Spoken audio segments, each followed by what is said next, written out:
Assalamualaikum warahmatullahi wabarakatuh.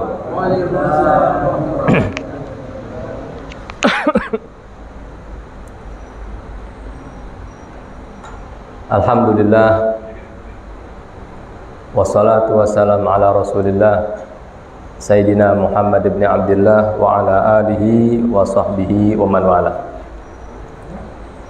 Amma ba'd, rabbi shrah li sadri wa yassir li amri wa hlul 'uqdatam min lisani yafqahu qawli wa saddid lisani wa 'allimni ma jahiltu wa dhakkirni ma nasit bihaqqi sayyidina Muhammadin sallallahu alaihi wasallam. Allahumma inna nas'aluka al-futuh wal munuh wal rusukh wa taubatan nasuh wa salahal jasadi war ruh, amin ya rabbal alamin. Hadirin para jamaah mushola al-mahsyurin yang dirahmati Allah Subhanahu wa taala.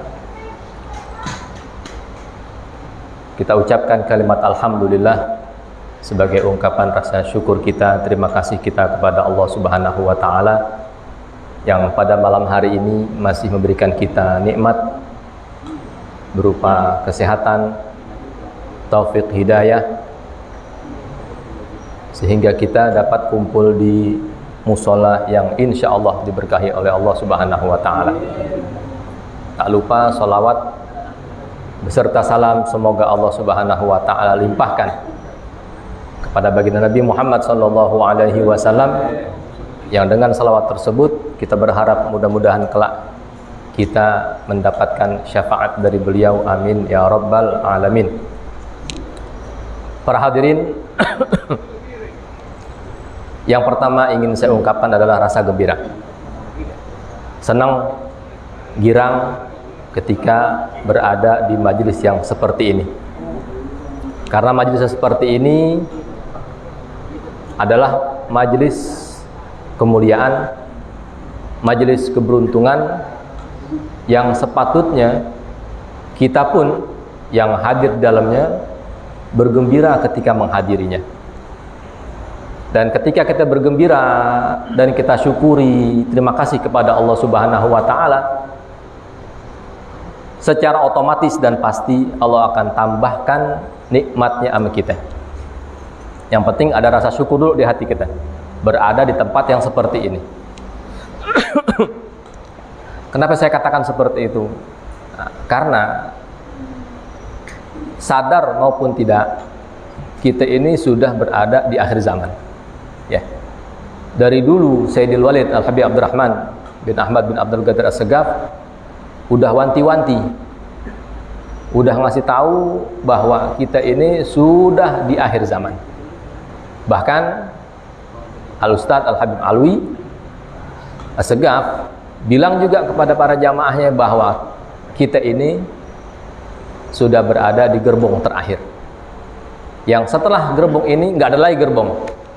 Karena itu ketika ada jalan-jalan keselamatan yang kita berada di situ, jangan sampai ditinggalin, ya.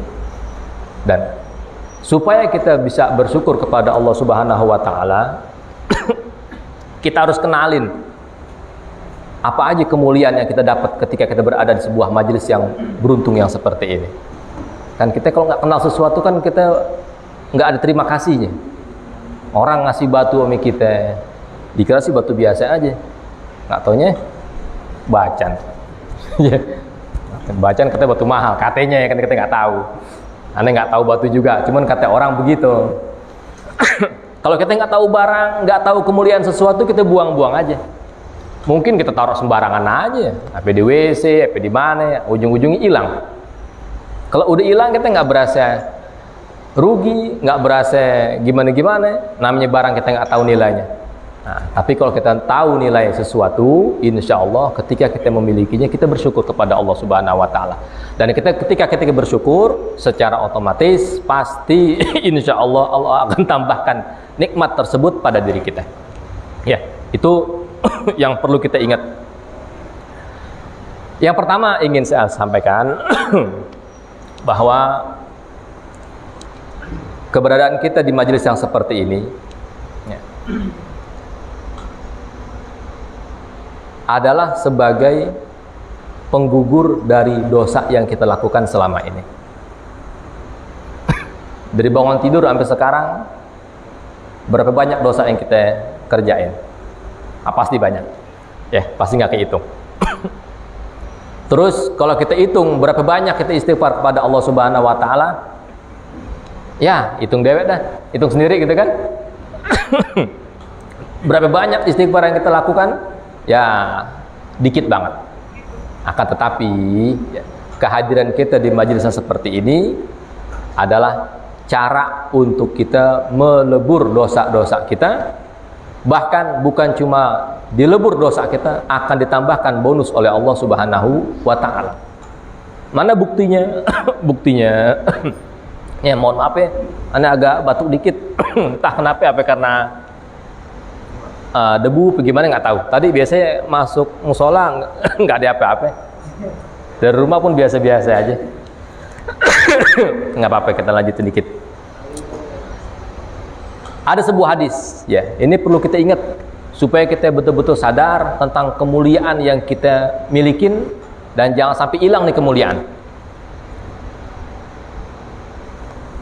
Dalam sebuah hadis, baginda Nabi pernah menyampaikan sebuah riwayat yang bunyi begini: "Ma min qaumin ijtama'u yadhkurunallah." Tidaklah ada sekelompok manusia berkumpul. Ngapain kumpul? Main karambol? Enggak. Di pos. Gini kali. Oh, enggak juga. Masa lalu. Masa lalu. Masalah. Sekarang udah berubah. Yang dulunya tukang begini-begini, ambil gini-gini, enggak lagi. Sekarang pada main beginian, baca selawatan. Nah, ketika kita lihat ada seseorang kelakuannya begitu, dan mungkin kita dapati diri kita seperti itu, nah ingat, baginda Nabi SAW mengingatkan, tidaklah sekelompok manusia, jamaah gitu ya, berkumpul di sebuah tempat, baca zikir. Zikir kan model-model. Mau baca tasbih termasuk zikir, mau baca yasinan juga termasuk zikir, baca salawatan juga termasuk zikir. Apalagi malam Jumat, memang utamanya malam Jumat itu zikiran adalah salawat. Saat seseorang melakukan hal seperti itu, nah tujuannya nggak lain, yuridu nabidzalika wajhallah. Tujuan dia kumpul di majelis zikir, membaca zikir, satu tujuannya, ingin mendapatkan ridha dari Allah Subhanahu wa ta'ala. Maka nada mudadin, ketika hal itu terjadi, ada malaikat yang menyeru dari langit. Nada mudadin minas sama, ada malaikat yang menyeru. Apa bunyi seruannya? Kumu maghfuron lakum. Yang pertama, keberuntungannya yang dijanjikan oleh Allah Subhanahu wa ta'ala, udah bangun deh dari majelis dalam keadaan diampuni dosa-dosa kita. Ya, itu sarana untuk kita mendapatkan ampunan dari Allah Subhanahu wa taala. Bukan cuma ampunan kita dapat, akan tetapi ditambahin bonus oleh Allah Subhanahu wa taala, qad buddilat sayyi'atukum hasanat. Semua dosa yang kalian lakukan dari bangun tidur sampai tidur lagi, itu semua sudah dirubah, diganti oleh Allah Subhanahu wa taala menjadi hasanat, kebaikan, pahala dan sebagainya. Ya, berarti dua bonus kita dapat tuh. Yang pertama dapat ampunan dari Allah, yang kedua Allah taala berikan kita ganti dari jumlah dosa yang kita lakukan, dirubah oleh Allah Subhanahu wa taala menjadi sebuah kebaikan dan pahala. Kalau orang mau berpikir yang seperti ini, merenung gitu ya, merenung betapa ruginya kalau kita nggak sampai nggak hadir di majelis seperti ini. Kalau kita mau gambarkan dengan keuntungan duniawi, saya kasih gambaran begini. Mama kita kerja dengan orang, kerja di suatu tempat. Ketika kita kerja, biasanya gaji kita dibayar mingguan. Contoh ya, mingguan. Seminggu 1 juta, minggu depan 1 juta lagi, berarti sebulan berapa juta tuh? Ya, 3 juta berapa? Mana yang sekolah? Oh, dekat sekolah. 4 juta. Kan corona, nggak sekolah nggak? Lulusan corona. Belajar nggak belajar lulus. Ujian nggak ujian lulus. Namanya lulusan corona. Dia biasanya dapat gaji 4 juta sebulan tuh. Cuma bayar nyicil seminggu. Nah, suatu ketika saya kasih gambaran begini, karena biasanya di daerah saya tuh di Jambi, orang kerjanya model begitu. Bayarnya semingguan. Ketika dia bayar semingguan, biasanya kalau duitnya habis dia ngutang ke warung tempat dia kerja tuh. Begitu modelnya. Ngutang. Ntar minggu depan bayar. Minggu depan lagi ngutang lagi, ya. Gitu kira-kira. Suatu ketika dia ngutang nggak bayar. Bosnya belum ngasih dia gaji. Minggu pertama dibilang sama tukang warungnya, "Bang, aneh utang dong, bentaran. Sekian. Ya, silakan. Sampai 1 juta utang. Minggu depan belum dibayar. Janjinya minggu depan ya, kalau bos udah bayar. Udah 2 minggu nggak dibayar. Sampai sebulan utangnya 4 juta juga nggak dibayar. Tentu bos, bukan bosnya, tukang warung pasti marah. Ya, udah 4 juta nggak dibayar. Nah, ini saya kasih gambaran begini. Seandainya ada tukang warung punya jiwa seperti ini. Ini tukang warung yang kita utangin, jiwanya begini nih. Abang berapa utangnya? 4 juta. Ya udah. Mulai sekarang, nih kata si tukang warung nih. Mulai sekarang utang abang nggak usah dipikirin. Aneh hapus tuh utang. Gitu ya? Tuh utang aneh hapusin. Alhamdulillah. Syukur gak tuh? Syukur, alhamdulillah. Nggak sampai situ. Ya, nggak sampai situ. Bukan cuma utang abang yang aneh hapusin. Hutang abang yang 4 juta, aneh ganti 4 juta juga. Gila kata. Hei. Allahu Akbar.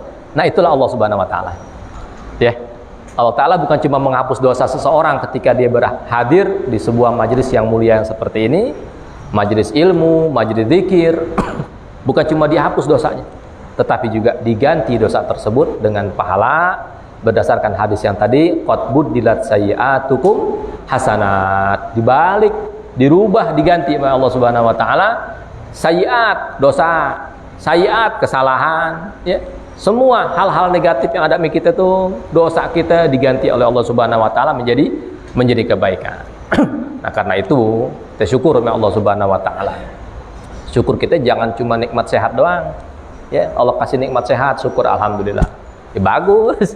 Ya, nih kasih nikmat sehat tuh, bagus. Lihat ketika diri kita sakit, lihat orang sehat, ya Allah enak sehatnya. Ya enak. Ya. Sehat itu nikmat yang paling kecil dibanding nikmat-nikmat yang lain. Betul ya kira-kira? Betul ya? Nikmat sehat adalah nikmat yang paling besar. Yang paling gede apa paling kecil nih? Kata Syekh Muhammad Nawawi Banten, ada kitab beliau namanya Bahajatul Wasail. Beliau mengomentari atau menjelaskan, mensyarahkan kitab Habib Ahmad bin Zain Al-Habsyi. Ya. Kata Habib Zain Al-Habsyi, wa khalaqal sihhata wa khalaqal hayata al mauta wal hayata. Allah Ta'ala itu menciptakan kematian dan kehidupan. Wa khalaqal sihhata wa suqma. Allah Ta'ala yang menciptakan kesehatan dan yang menciptakan sakit. Dikomentarin, disyarahin sama Syekh Muhammad Nawawi Banten. Apa kata beliau? Wahia, sehat itu adnan ni'ami, nikmat yang paling kecil, nikmat yang paling rendah. Padahal kita kok sakit, sanggup gak kita jual mobil? Sanggup jual rumah? Sanggup. Jual apa aja kalau kita punya sanggup. Ya. Nah, di daerah aneh sono ada orang ginjalnya kena. Ya namanya orang sakit gitu ya. Entah apa sebabnya, banyak penyebabnya. Yang jelas ginjalnya kena. Kata dokter, bisa nih Pak, kita cangkok sama ginjal orang. Jadi ginjal dia kita ambil, yang sehat tuh pindahin kemari. Berapa bayarnya? 300 juta. Gak apa-apa deh. Ya, kata dia nggak apa-apa. Nego sama orang itu. Kata orang, enggak ah, kok 300 juta kekecilan. Saya mau ditanggung semua keperluan saya sampai saya mati. Nyerah dia. Ya. Kok 300 juta dia sanggup. Usahanya walet kan, di mana-mana. Situ walet, sini walet. Nguncang-nguncang kaki doang dia. Duit 300 juta bentaran be dia. Nah, itu nikmat sehat tuh. Yang kita bilang tuh luar biasa. Padahal itu nikmat yang paling rendah, nikmat yang paling kecil. Apa nikmat yang paling besar? Nih begini. Bisa kumpul di majelis ilmu. Allah berikan kita iman dan Islam yang kita harus bawa mati iman Islam kita sampai kita tutup usia. Jangan sampai kita lepas, apalagi di akhir zaman nih. Ya, akhir zaman ini sangat mengerikan, sangat menakutkan. Bahkan Sayyidil Walid, beliau nyusun apa namanya itu? Tawasul. Yang di ujung tawasul apaan? Apa ujung tawasul Walid itu? Ujungnya bihim wa bil auliya itulhi kuni bihim wa dzurriyyati wa syi'ati wa ashirati wa tasrifu anni kulla syarrin bihaqihim wa syarran lidhi syarrin min insin wa jinnati bifadlika basyirni bihusnil khawatimi. Ya Allah, bifadlika, dengan karuniamu ya Allah, tolong wafatkan kami. Basyirni, berikan gembira, berikan kabar gembira kepada kami, gembirakan kami, bahagiakan kami, bihusnil khawatim, dengan mati dalam keadaan husnul khatimah. Karena beliau tahu, ya, beliau tahu umat akhir zaman ini rawan dicolong imannya. Kalau nikmat sehat hilang sih masih bisa ada gantinya. Duit kita hilang ada gantinya. Motor Bang Ijal hilang, mana Bang Ijal? Nggak datang ya? Oh, Bang Ijal nggak ada. Motor hilang diganti tuh. Motor hilang ganti, harta hilang ganti, bini hilang banyak yang gantiin ya. Banyak yang mau gantiin banyak. Tapi kok iman hilang? Ngeri, ya ngeri. Akhir zaman begini modelnya. Ya. Yang berilmu bisa copot imannya, apalagi yang orang nggak berilmu. Makanya apa jalan yang insya Allah diharapkan bisa kita selamat mati dalam keadaan husnul khotimah, yaitu kita punya hubungan erat dengan para aulia Allah, ya. Punya hubungan erat, punya rasa cinta dengan orang-orang soleh dari hamba-hamba Allah Subhanahu wa ta'ala, yang insya Allah kalau kita punya hubungan erat dengan mereka, ada rasa cinta kita dengan mereka, itu sangat diharapkan menjadi jalan kita mati dalam keadaan husnul khotimah, selamat dunia, bahagia akhirat. Mudah-mudahan kita termasuk, amin ya rabbal alamin. Para hadirin sekalian, jam berapa nih? 15 menit lagi. Misalnya Anda mau ke Al-Bushra, mau jalan-jalan, pengen ya jalan-jalan malam aja, malam Jumat. Nah, tadi pesan dari panitia katanya tolong dijelasin masalah karomatul aulia dan fadilah mahabbati ali baiti Rasulillah. Kalau ini materinya agak berat buat aneh, gitu ya. Disuruh jelasin tentang keramat para wali. Yang ngomongin bukan orang berkeramat. Enak gak kira-kira? Gak enak.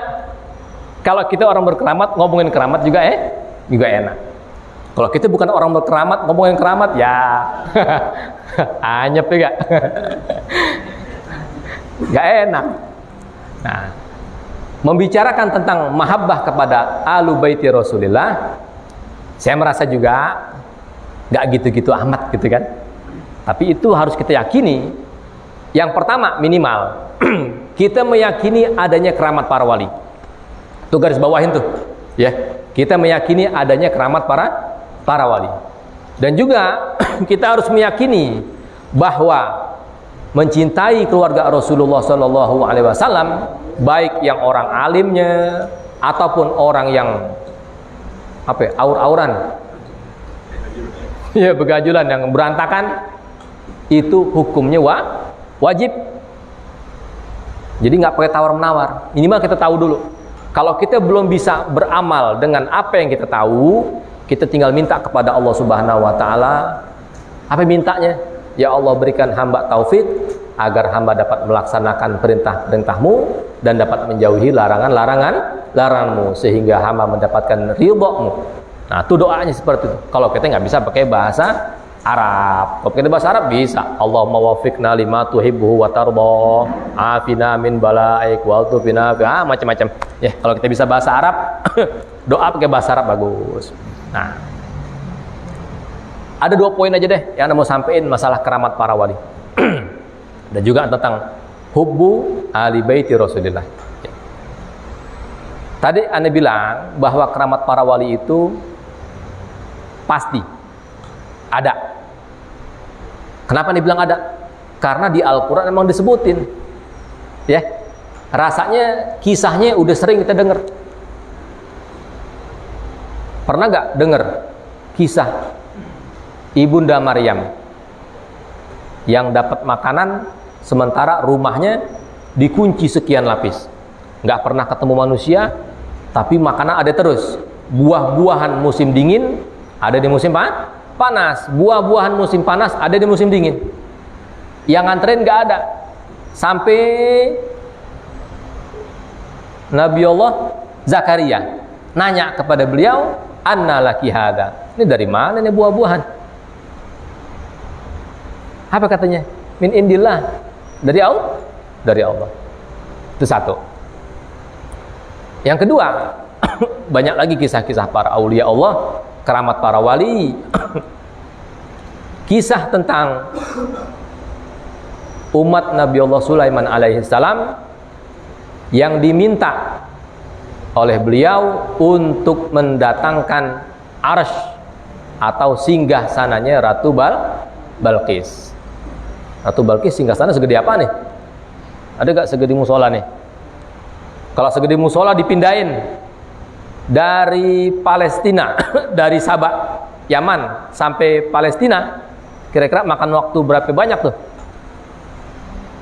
Nabi Sulaiman bertanya kepada umatnya, kepada kaumnya, ayyukum ya'tini bi arsy bi arsyiha, siapa yang bisa datengin Ratu Balqis ke sini? Adi Ifrit bilang, ane bisa datengin. Sebelum ente bangun, sebelum tuan bangun dari tempat duduknya, duduk nih, baru bangun. Ah, udah deh. Hitung berapa detik tuh? 1, 2 detik. Nabi Sulaiman nggak puas, ya nggak kepengen. Nah, jin cuma bisa segitu doang. Aneh kepengen yang agak cepat lagi. Nah, ada umat beliau tuh yang sanggup melakukan itu lebih cepat dari jin ifrit. Kalau dalam kitab tafsir namanya Asib bin Bakhiyah katanya tuh ya. Dibilang ana atika bihi qabla an yartadda ilaika tarfuk. Tuan, saya bisa.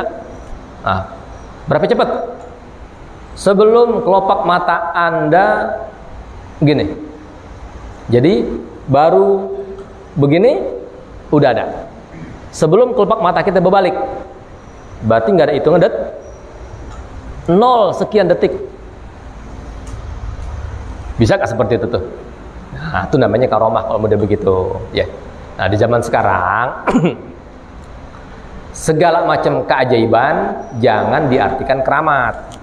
Kan banyak orang sekarang tuh, ya, baru bisa ngobatin dikit dibilang berkeramat. Ya, harus ngobatin dikit bisa berkeramat. Ya, jangan. Ya. Jadi gimana sikap kita? Nah, kita lihat bagaimana kesehariannya. Kita lihat kesehariannya, dia jaga syariatnya, gitu ya. Ilmunya tuh biasa aja. Ilmunya tuh dibilang standar. Ilmunya sekedar yang bisa dilaksanakan yang wajib dia punya. Ibaratnya mandi wajib dia tahu, wudu dia tahu, ya. Sholat rukun dan sunnahnya dia ngerti. Kita lihat keseharian seperti itu. auratnya tertutup. Nah, ketika kita melihat orang seperti itu dan kita lihat ibadahnya itu betul, kemudian dia menimbulkan sebuah keajaiban, mungkin kita bisa berhusnuzon bahwa dia termasuk orang yang berkaromah. Ya, kalau kita seperti itu tuh, ibadahnya rajin, ya, apalagi tuh, zohirnya tuh bagus. Nah, yang seperti itu mungkin orang tersebut berkaromah. Meskipun nggak jaminan, karena keajaiban itu boleh jadi sebuah karomah, boleh jadi sebuah maunah. Ya, kalau maunah ya orang biasa-biasa aja. Maksiat ya kadang maksiat, taat ya kadang taat, campur-campur. Tapi giliran ketabrak mobil, dibacok nggak mati, ditembak nggak mati, ditabrak nggak mati, nggak taunya nggak kena. Nggak kena, dia apa juga nggak mati. Lo tembak juga sampai kapan nggak mati, bacok aja nggak mati, nggak kena namanya.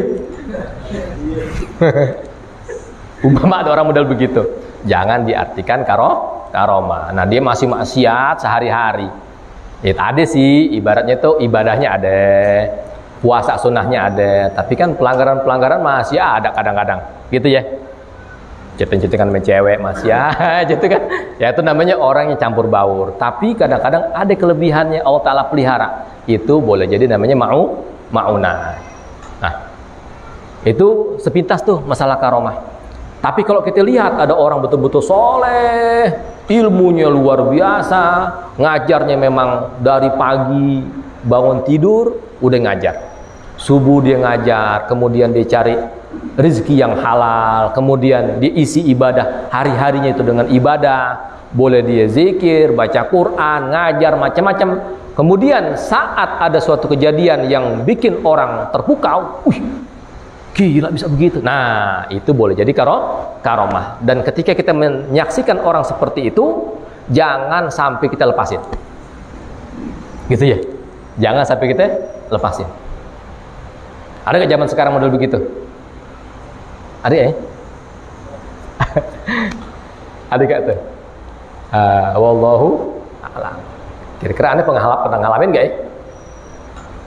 Aneh ngalamin langsung, ngelihat langsung? Pernah. Kapan pernah ngelihat?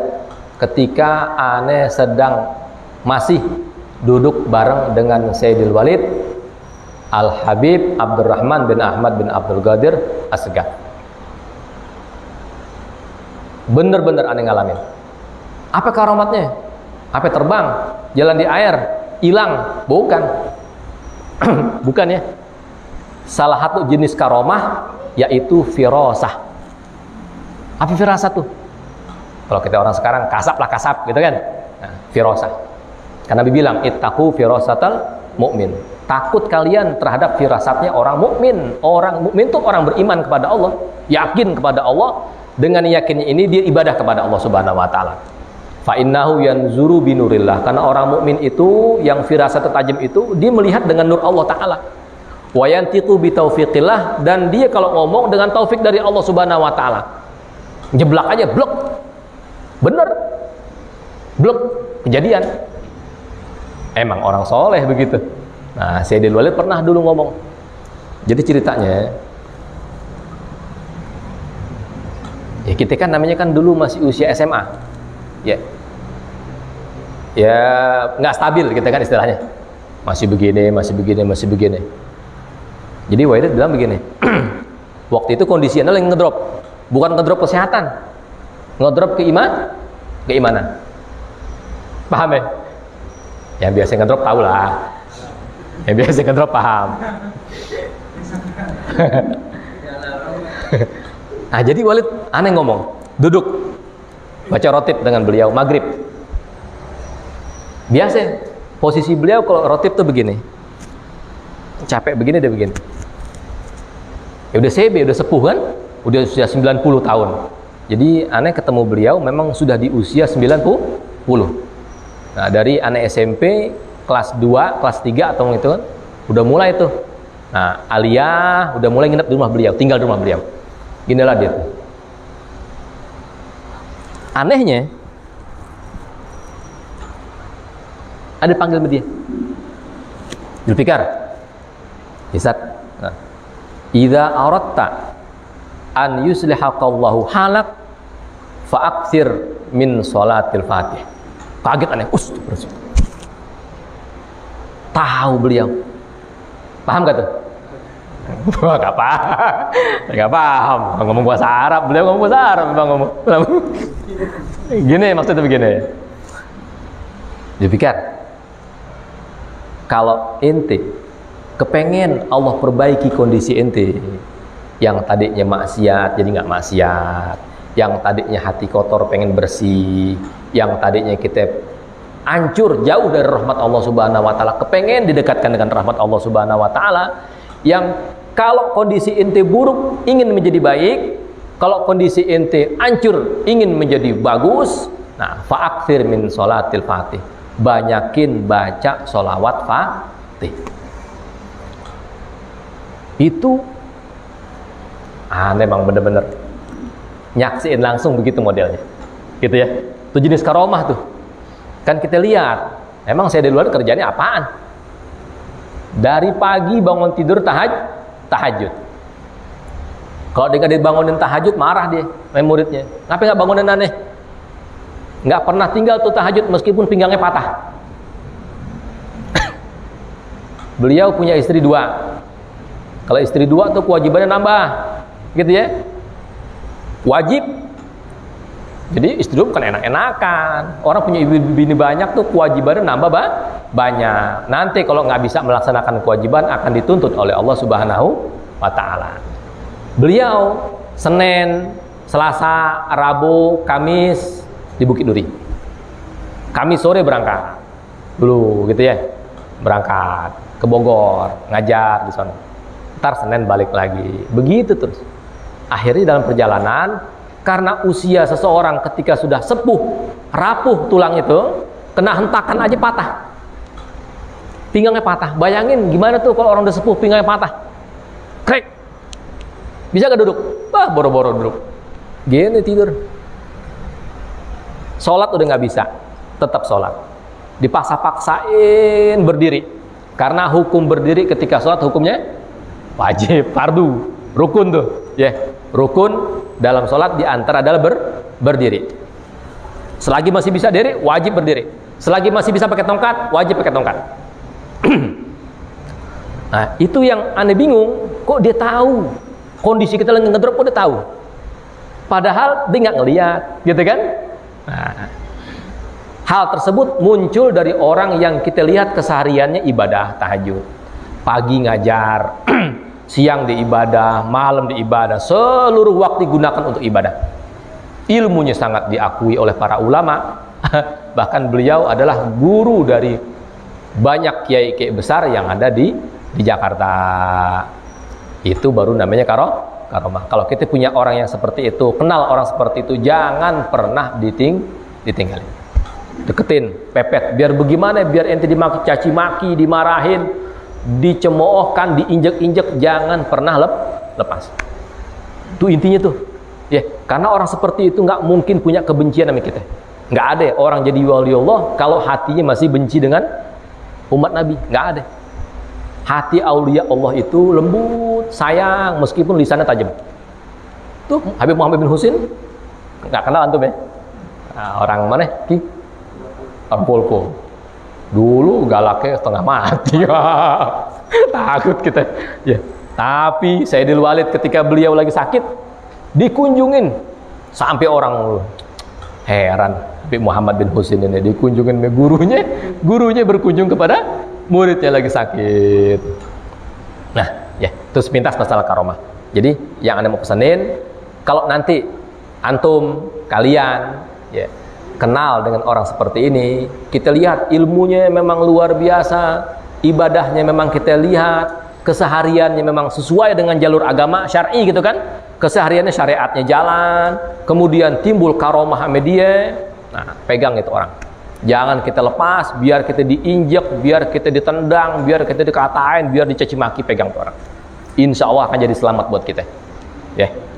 Nah kemudian gimana betul? Aduh, sangat 10 atau lagi satu poin. Karena udah janji masalah hubbu ali baitin Nabi.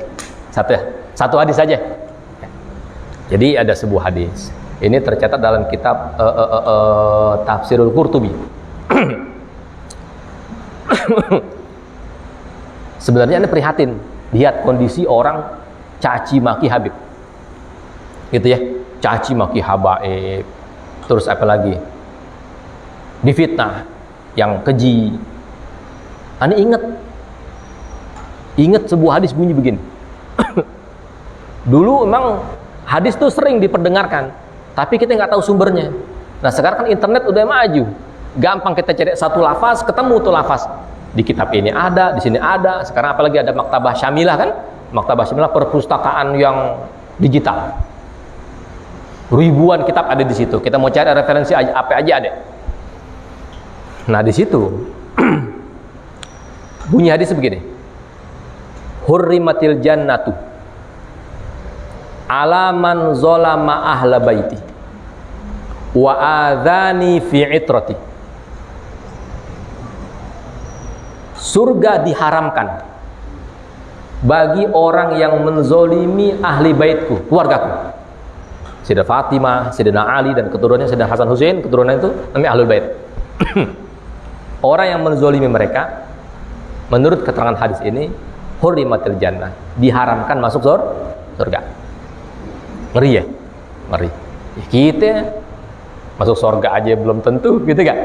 Belum jaminan, belum jaminan masuk surga. Ini udah dicap, stempel, haram. Takut kita.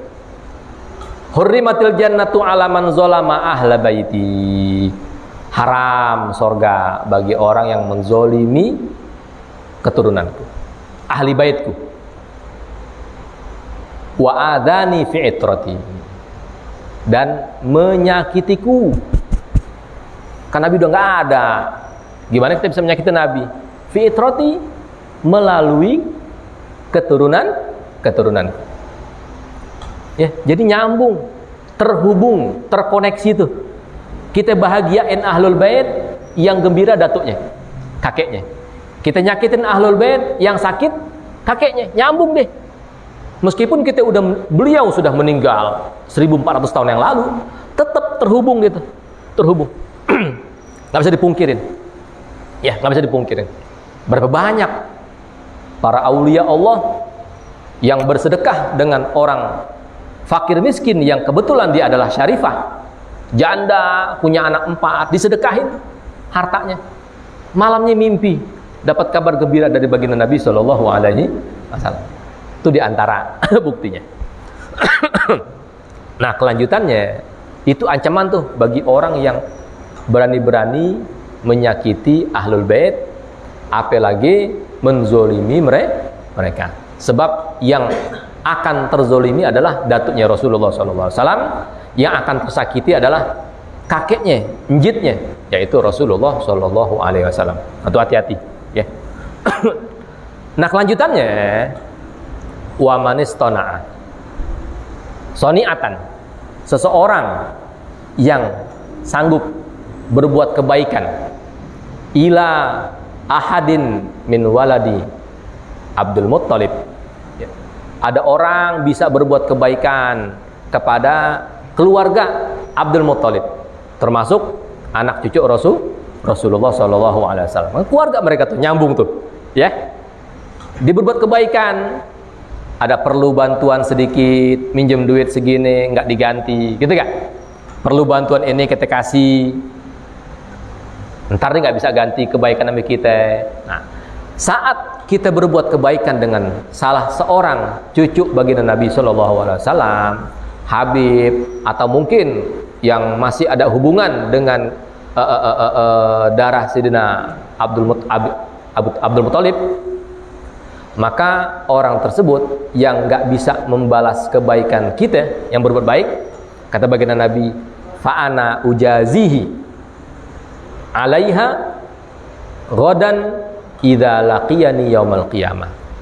Nanti aku akan balas tuh kebaikan dia. Ya. Cucuku dapat kebaikan dari kita, umpama. Ya, dia minjem duit kita kasih. Nggak diganti sama kita. Dia nggak diganti. Kita berbuat kebaikan, dinyumbang, diminta sumbangan, kita kasih. Nah, dia nggak bisa balas tuh, ya. Di saat kita lagi susah, dia nggak bisa ganti, dia nggak bisa nolongin. Di dunia dia nggak bisa nolongin. Nah, janji bagi Nabi SAW, ntar saat hari kiamat datang, jasa orang tadi itu aneh yang balas, ya, aneh yang balas. Ente masuk neraka, aneh tarik, nggak boleh. Ini yang dulu baik sama cucu aneh, gitu ya. Pangkat ente cuman level 1, ya jangan naikin lagi level 6 biar tinggi lagi. Pada orang masuk surga dengan amalnya, Nabi kepengen nolongin dia, jangan, nggak usah pakai hitung-hitungan, nggak usah pakai hisap-hisapan, langsung masuk aja biar aneh minta sama Allah Ta'ala. Begitu tuh. Itu bentuk kasih sayang, bentuk syafaat, pertolongan dari Rasulullah SAW. Buat siapa? Di antaranya untuk orang yang berbuat baik pada anak cucu Rasulullah SAW. Nah gitu ya. Tapi kadang kita kan gak sabar, gitu gak? Kadang kita cinta sama cucu yang alim-alim aja, yang berilmu. Nah itu normal tuh. Kita ambil yang abnormal. Abnormal. Ya. Yang agak luar biasa dikit apa? Gimana ya? Wah, cucunya yang amburadul, yang kacau, tetap kita cintain. Saat dia lagi hancur, kita nasihatin. Yang penting jangan dicaci maki, jangan kita hujat. Dulu ada aneh kenal, lagi aneh sagopah dulu, ada seseorang nakal minta ampun, gangguin orang terus di sagopah, lupa aneh namanya, marganya Al-Atos. Jadi aneh bilang, Wan, inti kan punya darah mulia, gitu ya.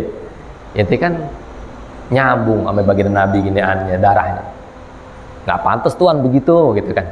Berhenti dia tuh. Nah, begitu, berhenti dia. Beneran berhenti. Lupa namanya. Aneh ingat dia marga Al-Atos. Waktu aneh masih ngaji di madrasah tuh sore. Kan ngaji aneh tuh pagi pernah ngaji. Jadi masuk SMP Libels pagi. Sore ngaji sagopahnya pagi. Nah pas ada masuk Aliyah sekolahnya pagi, jadi ada madrasahnya sore, itu kan di sagopah dulu. Nah itulah ya sepintas, sekilas tentang satu tentang karomah, yang kedua tentang hubbu ali baiti Rasulillah, cinta kepada anak cucu Rasulullah SAW. Ya mudah-mudahan Allah Ta'ala berikan hidayah dan taufik kepada kita, bisa mengamalkan apa yang kita tahu, ya. Kita bisa mencintai keluarga Rasulullah, dan kita bisa dekat dengan orang-orang yang benar-benar berkeramat di sisi Allah Subhanahu wa Ta'ala, dan kita harapin syafaat mereka tuh nanti di hari kiamat, baik syafaatnya para wali, syafaatnya para cucu Rasulullah, dan termasuk syafaat njitnya Rasulullah SAW. Mungkin ini aja nih, habis ini kita ngopi, ya gak? Wah cakep. Udah diambil belum? Roy? Udah Roy ya? Kopi gitu? Oh ya, alhamdulillah. Nah itu ceritanya kopi. Ntar nanti cobain aja kalau rasa-rasanya pas, enak. Itu Anda dapat resepnya dari Walid dulu gitu kan ya. Masih Walid tuh bikin majelis malam Jumat. Dan yang Anda tahu, baru-baru ini Anda tahu bahwa majelis malam Jumatnya Walid itu dihadiri oleh Rasulullah dan dihadiri oleh para aulia Allah, agtop, para gutub, para orang-orang soleh, wali-wali besar hadir di majelis para Sayyidil Walid di malam Jumat. Jadi yang pernah hadir dulu, syukur alhamdulillah. Iya, wah beruntung banget tuh. Kita masih dapetin orang kayak model begitu. Pangkatnya luar biasa, pangkatnya enggak menyendiri. Anda buka sedikit satu sebagai penutup ya, bisa kita doa. Kita tawasul dengan beliau ntar. Ada orang mimpi. Dia berada di sebuah ruangan. Ini ruangan isinya wali semua. Termasuk dia lihat Habib Abdul Qadir Al-Hawi Al-Haddad rahimahullahu ta'ala rahmatal abrar. Dicari nih Walid. Dilihat Habib Abdul Qadir ada, yang lain ada, wali-wali semua. Dinyari. Katanya Habib Abdurrahman Segaf wali, itu ya. Kok nggak ada di sini? Wah, dicari, nggak ada. Akhirnya dilihat di sebelah situ tuh ada tangga. Berarti ada lantai berikutnya, lantai 2. Dicari-cari nggak ada, dikeliling nggak ada, dinaik ke lantai 2. Di lantai 2 itulah ada Sayyidul Walid Al-Habib Abdurrahman bin Ahmad bin Abdul Qadir As-Segaf sendirian, nggak ada duanya, ya, nggak ada duanya. Kaget dia, itu siapa manusia nih?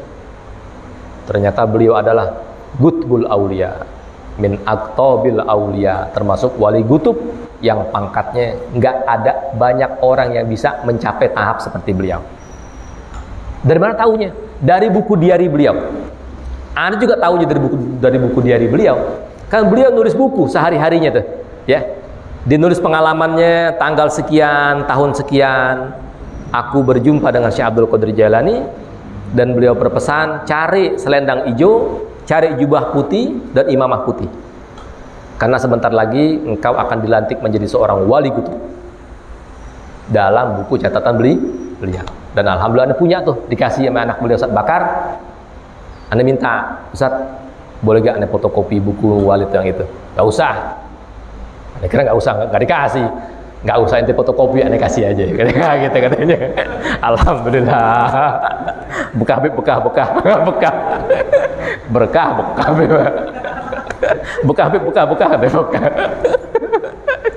Nah, gitu ya.